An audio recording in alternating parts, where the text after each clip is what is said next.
Monsieur Mathias Traoré, ministre de la fonction publique, du travail et de la protection sociale, Monsieur Robert Lucien Jean-Claude Kargougou, ministre de la Santé, Monsieur Inoussa Nana, secrétaire général de Force ouvrière Union nationale des syndicats.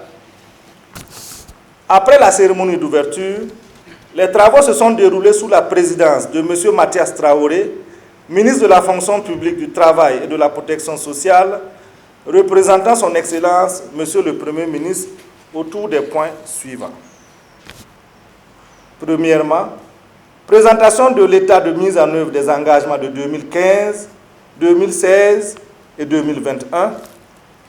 Ensuite, examen des réponses du gouvernement au cahier de doléances du 1er mai 2022. Et enfin, des divers.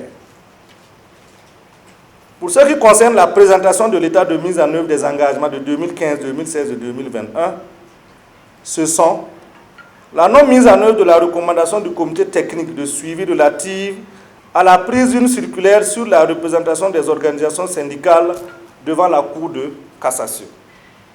Les problèmes liés au reversement de certains agents de la fonction publique dans le statut général, les travailleurs des garderies populaires, au lieu de la reconstitution de carrière demandée par les organisations syndicales de travailleurs, le gouvernement a procédé au paiement d'une tranche de l'indemnisation des travailleurs.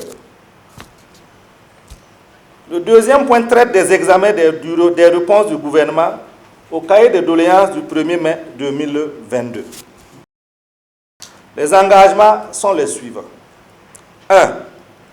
Relativement à la ratification des conventions 1981 et 181 et 189 de l'OIT, respectivement sur les agences d'emploi privées et le travail domestique, le gouvernement s'engage à poursuivre le processus de ratification des deux conventions.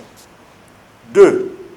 Concernant la finalisation et l'adoption du projet de loi portant Code du travail, le gouvernement s'engage à faire adopter le projet de loi portant Code du travail. 3. En ce qui concerne la mise en œuvre du check-off, le gouvernement s'engage à transmettre le formulaire type de demande de cession volontaire de salaire aux organisations syndicales. 4.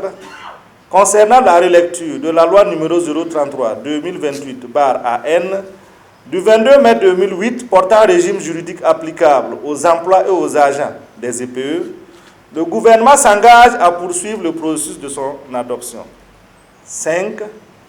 Relativement au reversement des chauffeurs en catégorie D, le gouvernement s'engage à examiner la question lors de la relecture du répertoire interministériel des métiers de l'État et des statuts particuliers. 6. S'agissant de la relecture de la loi numéro 064-2015/CNT du 20 octobre 2015 portant liberté d'association, le gouvernement s'engage à faire adopter le projet de loi. En ce qui concerne les négociations pour les augmentations salariales dans le privé, le gouvernement s'engage à faciliter la convocation de la commission mixte paritaire des négociations salariales dans le secteur privé.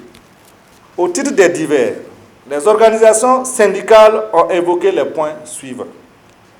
Les insuffisances du dialogue social, marquées notamment par de nombreuses correspondances de l'UAS restées sans suite et des prises de mesures sans concertation avec l'UAS, la situation du secrétaire général de la CGTB, les conditions de retour des travailleurs dans les zones à fort défi sécuritaire, la suspension sans explication de la délivrance des récépissés des syndicats, l'opérationnalisation de l'assurance maladie universelle sans considération des observations de l'UAS, la vie chère et la baisse du pouvoir d'achat des travailleurs, la nouvelle grille salariale des travailleurs des sociétés d'État et des établissements publics de prévoyance sociale adoptée sans aucune concertation avec les syndicats des travailleurs, l'effectivité de l'article 90 du statut général de la fonction publique d'État relatif à l'avancement de classe, la revalorisation de la pension des travailleurs retraités, CARFO et CNSS.